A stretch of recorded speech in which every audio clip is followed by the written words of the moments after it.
Mateus capítulo 13 é o texto, tá? Mateus é um dos evangelhos do Novo Testamento.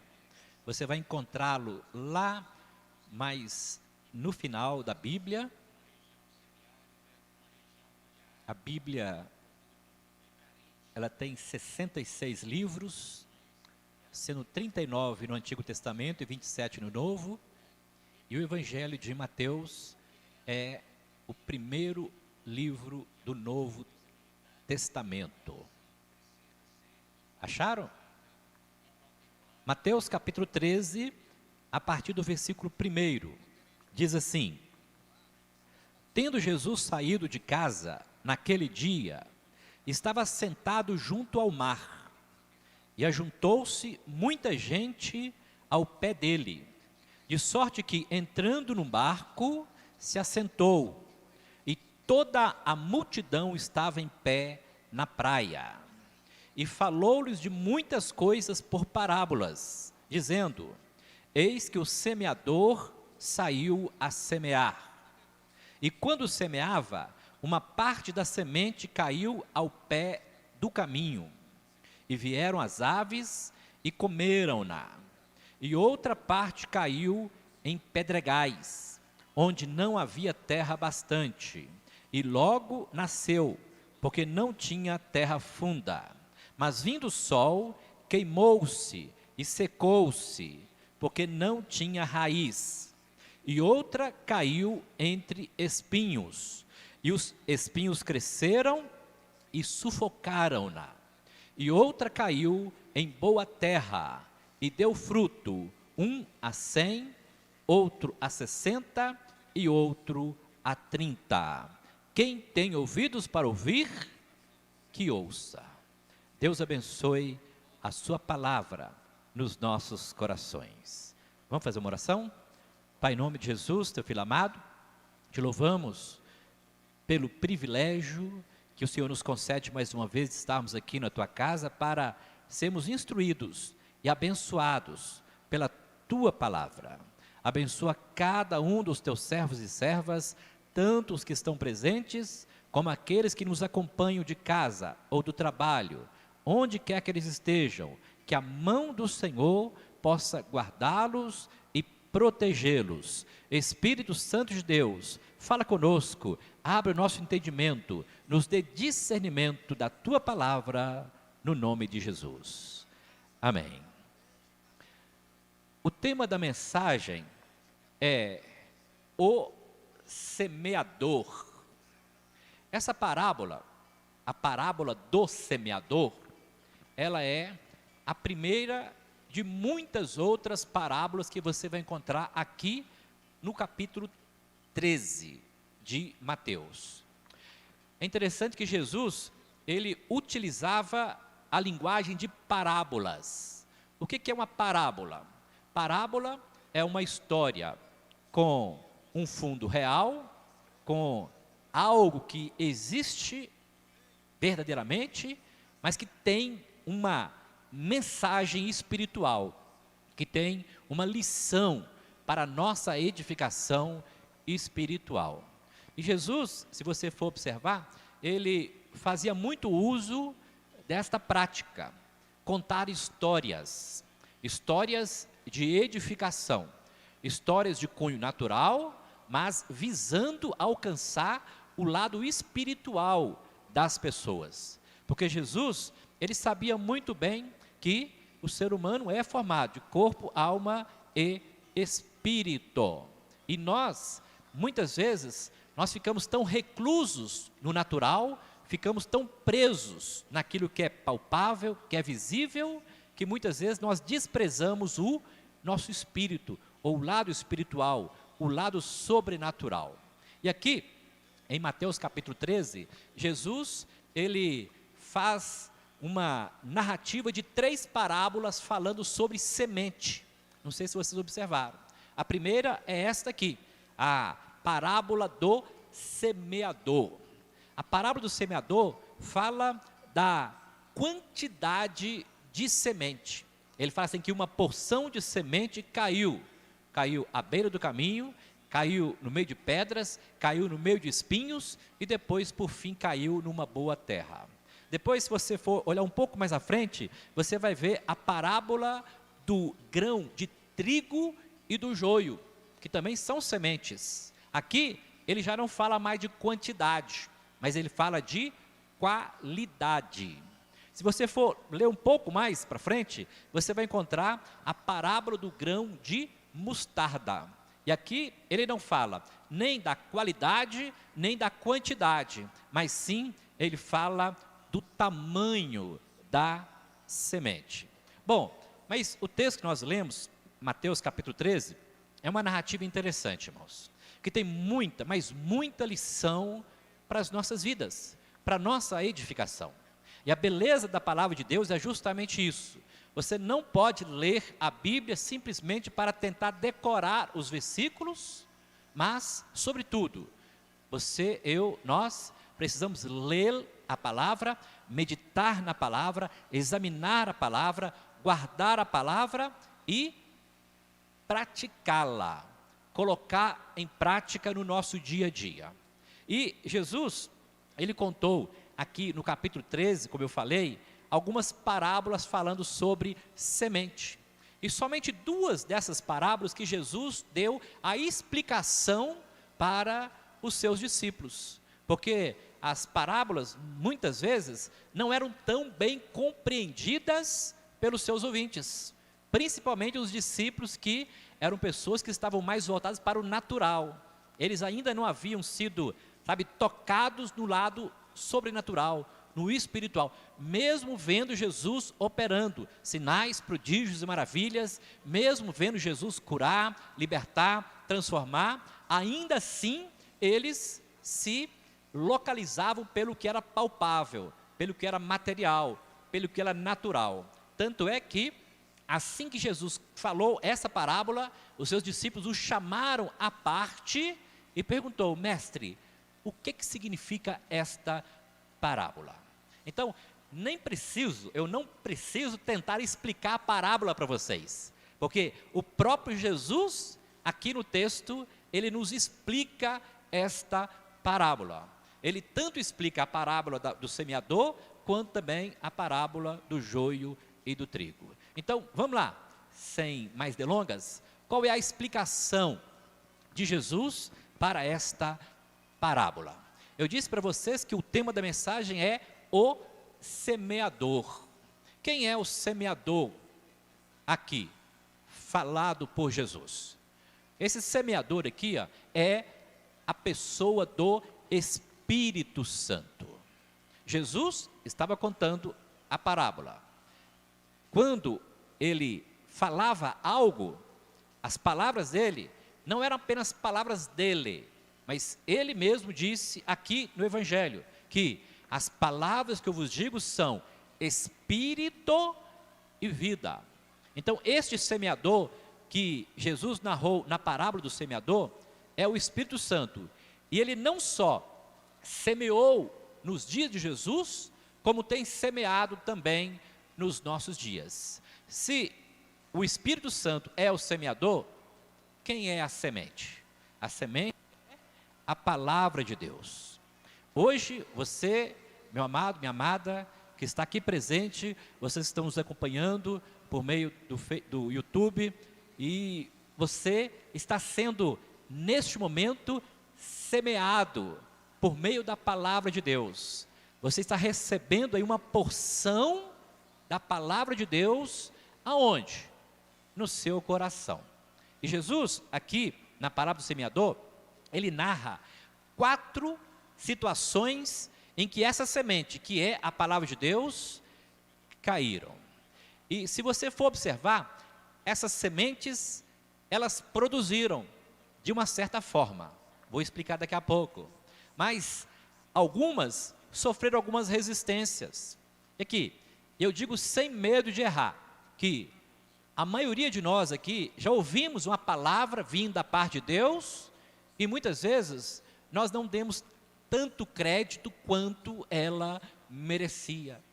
Por isso nós precisamos não somente ouvir a palavra, mas sobretudo guardá-la no nosso coração e no tempo certo praticá-la para a glória do Senhor. Bom, aí Jesus, ele começa explicando a parábola do semeador para os seus discípulos. Se você quiser acompanhar, no versículo 18. Escutai-vos, pois, a parábola do semeador.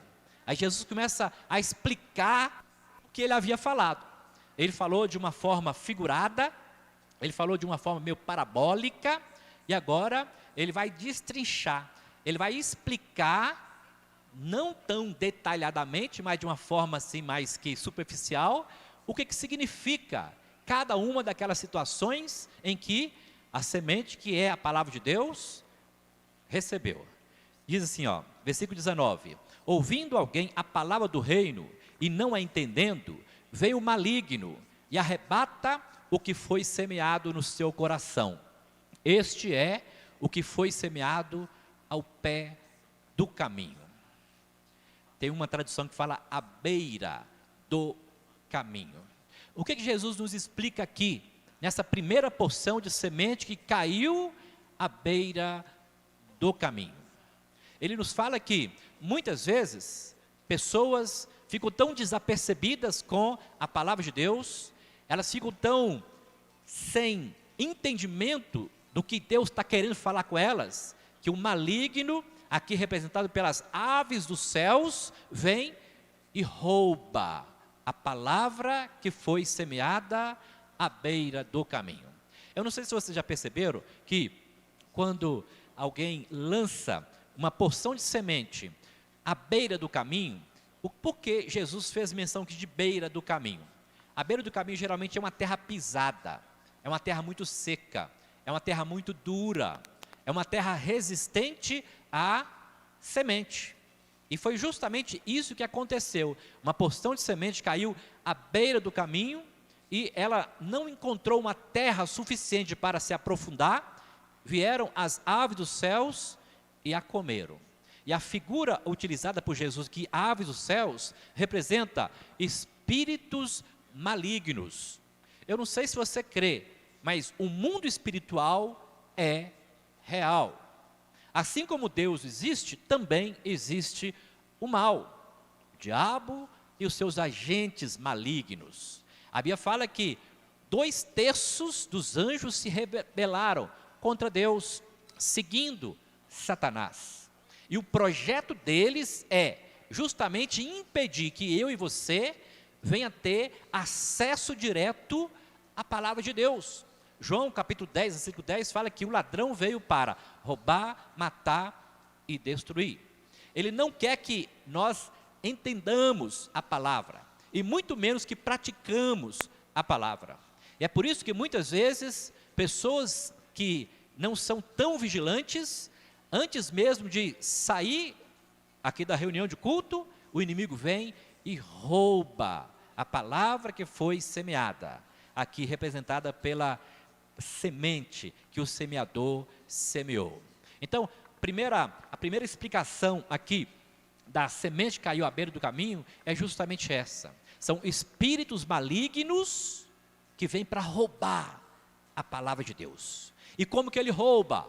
Colocando dúvida, incredulidade, resistência, às vezes até mesmo operando por meio de setas malignas, dardos inflamados. Alguém me perguntou um tempo atrás: pastor, o que é um dardo inflamado? O que é uma seta maligna? Sabe? São pensamentos maus que o inimigo lança na sua mente para tentar impedir você de não só receber a palavra, mas de compreender a profundidade da palavra de Deus. E como que ele pode operar também em forma de uma seta maligna? Às vezes, colocando uma dor de cabeça. Você já tentou participar de uma aula lá na escola, ou mesmo de ouvir alguém falando com você com dor de cabeça? É difícil.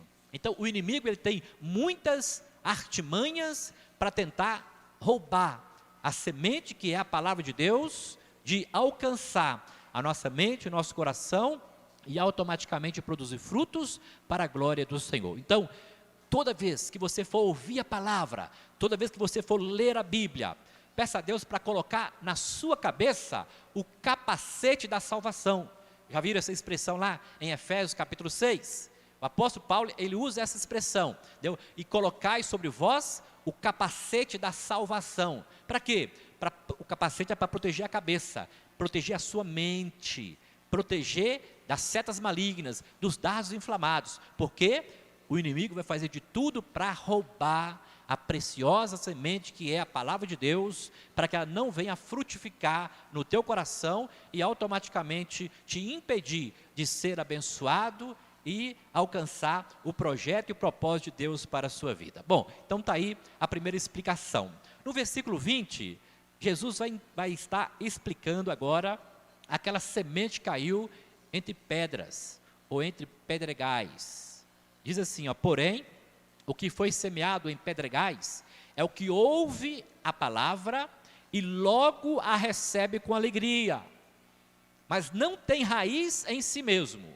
Antes é de pouca duração, e chegada a angústia, a perseguição, por causa da palavra, logo se ofende, e automaticamente não produz os frutos devidos.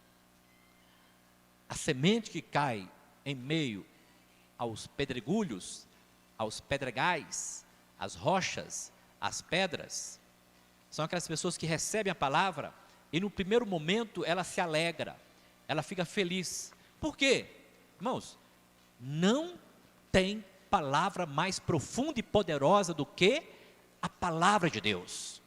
Se Deus abrir o meu, o seu, o nosso discernimento, nosso entendimento, nós de forma nenhuma vamos nos afastar da palavra de Deus, porque a palavra de Deus é vida, a palavra de Deus transforma, ela liberta, ela cura, ela restaura, ela nos dá paz, ela abre-nos as portas. O salmista fala assim, ó, que Deus enviou a sua palavra e os curou. Você sabia que você pode ser curado só pelo simples fato de você ler a palavra de Deus? Ler e automaticamente se apropriar do poder que há na palavra.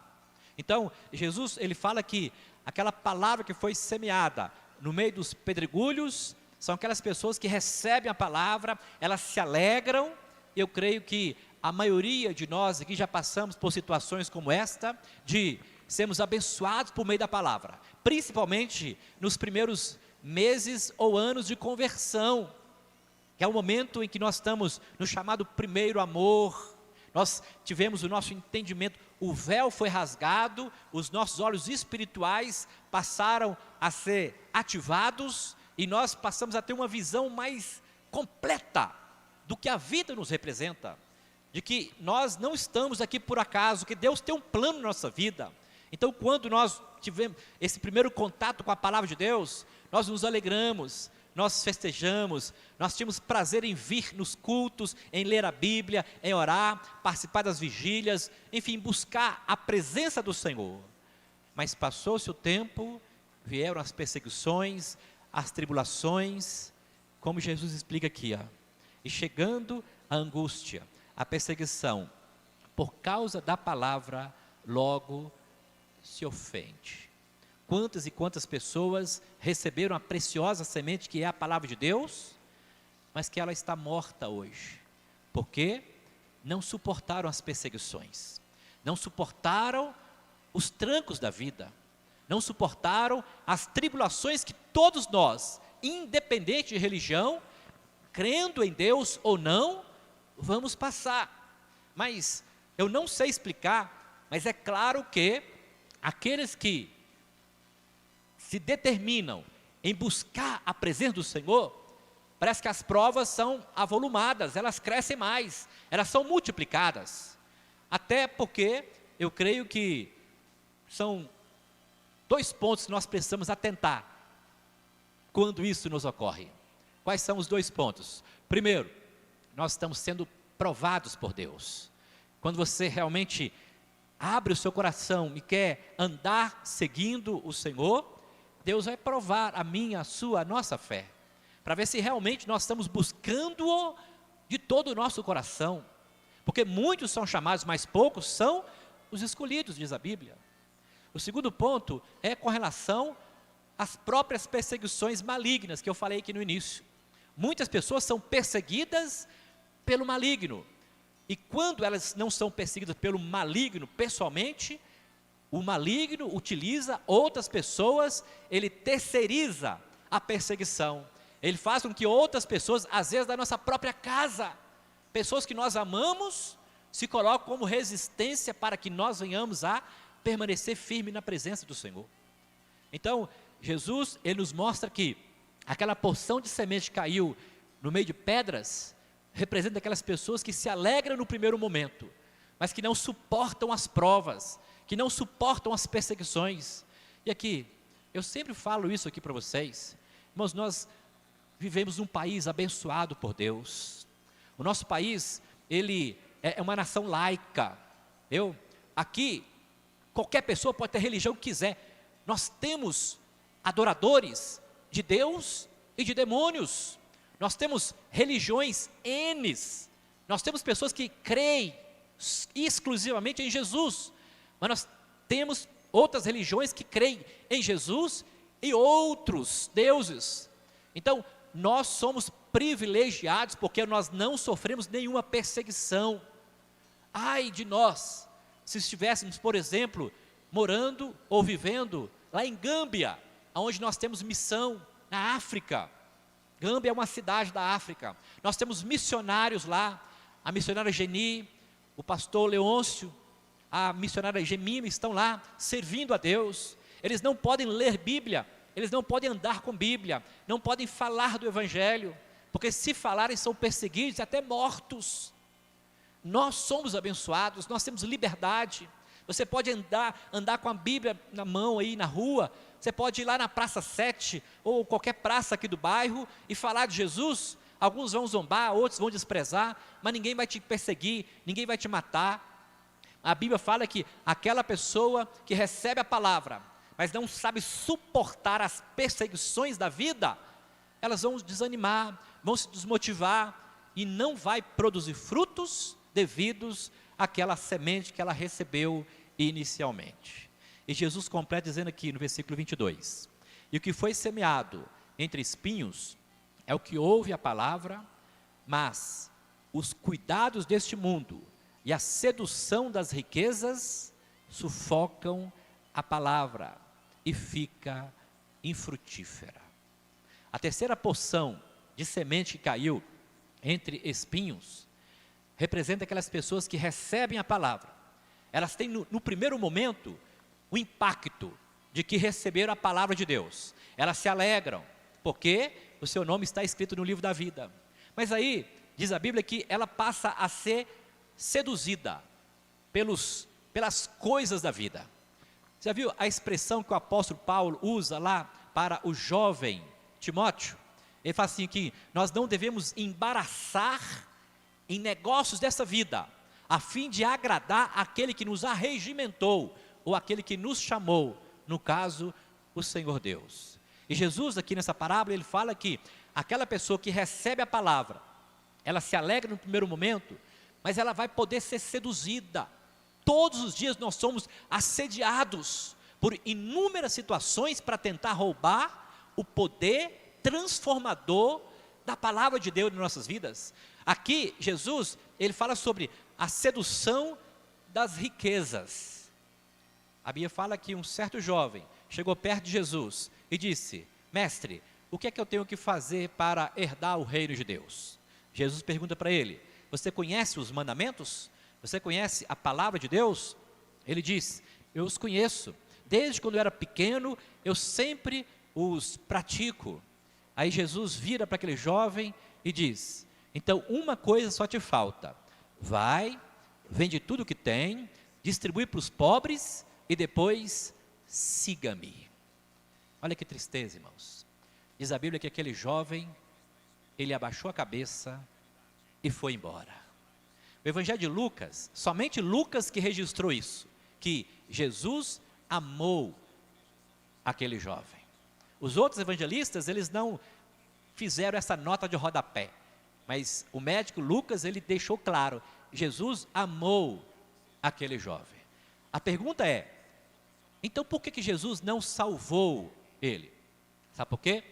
Porque o seu coração estava nas suas riquezas. E aqui é bom nós fazermos um pequeno adendo, o seguinte, que riqueza aqui não é adquirir as coisas simplesmente.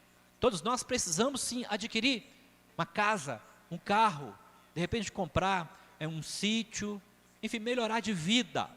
Mas essa riqueza que está registrada aqui e que impediu aquele jovem de alcançar o reino de Deus, é porque aquela riqueza era o seu próprio Deus. Ele andava em função de ter e não de ser. E no reino de Deus é o contrário do que nós vivemos hoje. As pessoas estão acumulando. A pergunta é: acumular para quê? Nós não vamos levar nada aqui da terra. O apóstolo Paulo fala que se nós tivermos o que comer e o que vestir, nós temos que estar por satisfeitos, porque nós não trouxemos nada e nada daqui vamos levar. Então, aquelas pessoas que recebem a palavra e que muitas vezes são seduzidas por essas riquezas, elas começam a desprezar a palavra de Deus. Elas são seduzidas de tal forma que as suas riquezas sufocam a palavra de Deus. Eu volto a repetir, não é você ser próspero, não é você ser abençoado, é você colocar como meta principal se enriquecer, é adquirir, é conquistar, é ajuntar. Jesus, ele conta-nos uma parábola interessante, de alguém que também plantava. Ele plantou muito, e naquele ano colheu muitos frutos, muitos grãos, muitos cereais, e ele pensou: eu vou construir celeiros maiores, eu vou construir galpões maiores, para poder estocar toda esta colheita que eu adquiri.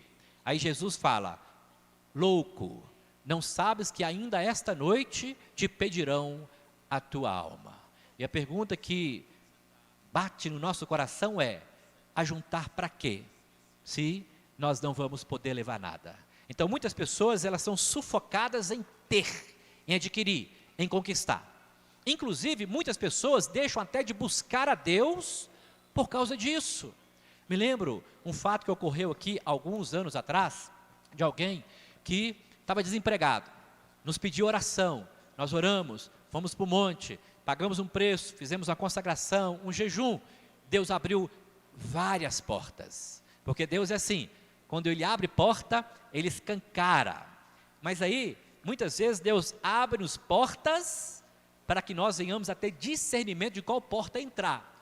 Nunca entre na primeira porta, não entre de forma precipitada pelas portas que Deus abra para você. Por exemplo, uma sociedade com alguém, entrar no emprego, enfim, são portas que Deus abre para nos abençoar, mas que muitas vezes Ele nos coloca algumas portas, até mesmo para ver o que está no nosso coração. Aí o que aconteceu? Esse jovem, ele teve várias portas abertas, e aí ele me procurou, pedindo um conselho, em qual porta de emprego que ele iria entrar. Eu disse para ele: aqui, você vai entrar pela porta que não te impeça de estar na presença de Deus. Se tiver uma porta que está te impedindo de estar na presença de Deus, essa porta pode ser uma porta do maligno. Ele vai te afastar de Deus, vai te afastar do contato com os irmãos, com a igreja, vai te afastar da palavra, da oração, da comunhão, da cobertura espiritual. E aí, ele foi seduzido pelo salário. Está vendo? A semente caiu numa boa terra, ou numa terra, enfim, que começou a germinar, não boa, mas uma terra que começou a germinar, mas aí foi sufocada pelos espinhos, os cuidados das riquezas. Aí ele, olhando a questão financeira, optou em entrar numa empresa onde ele não tinha mais liberdade para vir na casa do Senhor. Começou a trabalhar à noite. Resumo da história: eu não sei por onde ele anda. Se afastou dos caminhos do Senhor. Nem sei se ainda permanece na empresa, porque às vezes Deus abre, mas Deus também pode fechar, porque Ele é todo poderoso. Então Jesus, ele explicando aqui, a semente que caiu à beira que caiu entre os espinhos, são aquelas pessoas que são assediadas pelos cuidados desta vida. E volto a frisar que Jesus não está combatendo o nosso bem-estar. Ele não está nos impedindo de ser prósperos. Não. Ele só está nos mostrando que existe um Deus chamado Mamon. Mamon é o Deus chamado dinheiro. E muitas pessoas têm sido seduzidos por Mamon. Já perceberam? Quantos e quantas pessoas que são tementes a Deus, que quando são eleitas para um cargo político, quando chegam lá, no meio de toda aquela, enfim, emaranhado político, é seduzido e passa a andar por propinas, passam a ser seduzidos pelas riquezas, quanto mais tem, mais quer. Então, é uma forma que o inimigo utiliza para tentar roubar a preciosa semente que é lançada no nosso coração, que é a palavra de Deus. E para finalizarmos aqui, no versículo 23, ele diz: mas o que foi semeado em boa terra é o que ouve e compreende a palavra, e dá fruto, e um produz 100, outro 60 e outro 30.